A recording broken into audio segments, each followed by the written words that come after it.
सवाल एक ही है पाकिस्तानियों के जहन में, जहां भी हम जाते हैं यही सवाल किया जाता है कि जंग का थ्रेट इस वक्त जो है वो कितना है। आपकी नज़र में अपडेट्स क्या हैं आपके पास? बहुत शुक्रिया मंसूर साहब। देखिए, बात यह है कि जो हमारा दुश्मन है वो मकार भी है, वो बदनीयत भी है, और वो मौके की तलाश में रहता है कि किसी तरह मुझे मौका मिले तो मैं पाकिस्तान को नुकसान पहुंचाऊं। देखिए, Pakistan armed forces are on alert, मुकम्मल तौर पे तैयार हैं किसी भी मिस एडवेंचर को डील करने के लिए। और हमने पहले ही अपने इस अज़म का इजहार किया है कि इसका एक डिसाइसिव रिस्पांस दिया जाएगा किसी भी मिस एडवेंचर का, ठीक। और भरपूर तरीके से मुंह तोड़ जवाब देंगे, मुंह की खानी पड़ेगी। आज जो इंडियन मीडिया हमने देखा तो उन्होंने एक बाकायदा तौर पे प्रेस स्टेटमेंट जारी की है कि उन्होंने अपनी सिविल डिफेंस को कहा है कि वो तैयारी रखें जी अपनी, हाँ, जी हाँ। वो अपनी एक्सरसाइजेस करें। तो ये सारा सिलसिला जो एक्सरसाइजेस का है और जिस हवाले से वो तैयारी अपनी कर रहे हैं, तो ऑब्वियसली वो ऐसे तो नहीं कर रहे।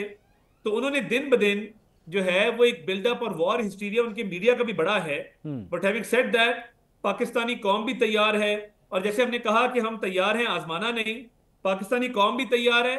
और जिस तरह पाकिस्तान ने डिप्लोमेटिक सर्कल्स में नैरेटिव डोमेन में अपना किरदार अदा किया है, वो काबिल सताइश है।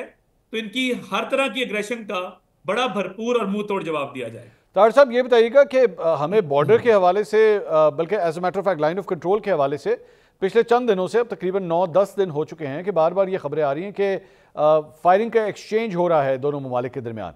अब ऑथेंटिक न्यूज़ क्या है इस सिलसिले में? देखिए, ये बिल्कुल ऐसी इतलात आई हैं और कई जगहों पे आई हैं, हमने देखी भी हैं। तो पाकिस्तान, तो देखिए, पाकिस्तान ने कभी पहल नहीं की, पाकिस्तान ने कभी जारहियत को बढ़ाया नहीं। ठीक। पाकिस्तान हमेशा सेल्फ डिफेंस उसमें एक्ट करता है। जो 2 जहाज भी गिराए गए थे, वो डिफेंस हमने अपनी अपने दिफा में गिराए थे, और भरपूर तरीके से इनका मुंह तोड़ जवाब दिया था। तो मैं समझता हूं कि पाकिस्तान किसी भी जारहियत का जो मुकाबला कर रहा है और करता रहेगा, और जो जवाब देगा वो इंशाअल्लाह ताला इनकी नस्लें याद रखेंगी, ये भूलेंगे ये भूलेंगे नहीं।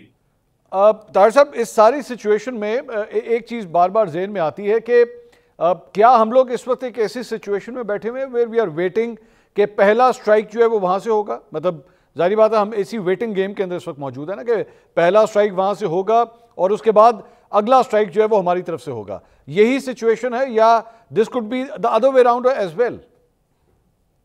देखिए, नहीं, पाकिस्तान ने कभी पहल नहीं की, पाकिस्तान ने कभी जो है वो मिस एडवेंचर नहीं किया। ठीक। हम पुरअमन मुल्क हैं, हमारी अमन की ख्वाहिश को हमारी कमजोरी ना समझा जाए। हम बिल्कुल इनसे निमटना भी जानते हैं, इनको टैकल करना भी जानते हैं। तो जब भी भारत इस तरफ बढ़ेगा, उसका एक फैसला कौन मुंह तोड़ जवाब दिया जाएगा और इनको मुंह की खानी पड़ेगी। तो वो वहीं से हमेशा पहल हुई है, अग्रेशन हुई है, और हमेशा हमने इनको धूल चटाई है अल्लाह ताला के फजल से। एक और चीज़ सर साहब जो रिसेंटली देखने में आई है कि डिप्लोमेटिक फ्रंट के ऊपर इंडिया आपको बहुत एक्टिव नज़र आ रहा है। वो मुख्तलिफ सरबराहान मुमलिकत से या उनके वज़ीर ख़ारजा से, प्यूटन के साथ भी जो है वो नरेंद्र मोदी का कॉन्टैक्ट हुआ है। पाकिस्तान इस सिलसिले में अपने डिप्लोमेटिक फ्रंट के ऊपर क्या कर रहा है इस वक्त? देखिए, पाकिस्तान ने जो डिप्लोमेटिक फ्रंट पे पिछले 5-6 दिनों में पेशरफ की है, आज भी जो प्राइम मिनिस्टर हैं वो ईरान के फॉरेन मिनिस्टर से मिले, ब्रिटिश हाई कमिश्नर से मिले। इससे पहले वो मुतअद्दिद मुलाकातें कर चुके हैं, जिसके अंदर चीन के सफीर से मिले हैं, टर्की के सफीर से मिले हैं, सऊदी अरब के सफीर से मिले हैं, मुत्तहिदा अरब इमारात के सफीर से मिले हैं, कुवैत के सफीर से मिले हैं।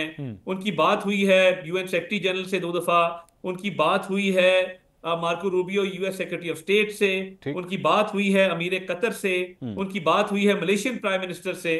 तो मैं समझता हूँ कि पाकिस्तान बड़ी मजबूती से अपना मुकदमा दुनिया के तमाम ममालिक के आगे रख रहा है, अपना केस प्रेजेंट कर रहा है कि पाकिस्तान जब इन्वेस्टिगेशन की ऑफर कर दी तो भारत के पास जवाब कोई नहीं बचता कि पाकिस्तान को बगैर एविडेंस के इस वाकये से लिंक करे। तो पाकिस्तान का केस तो बड़ा मजबूत है, being a front line state against terrorism, being a front line state against terrorist.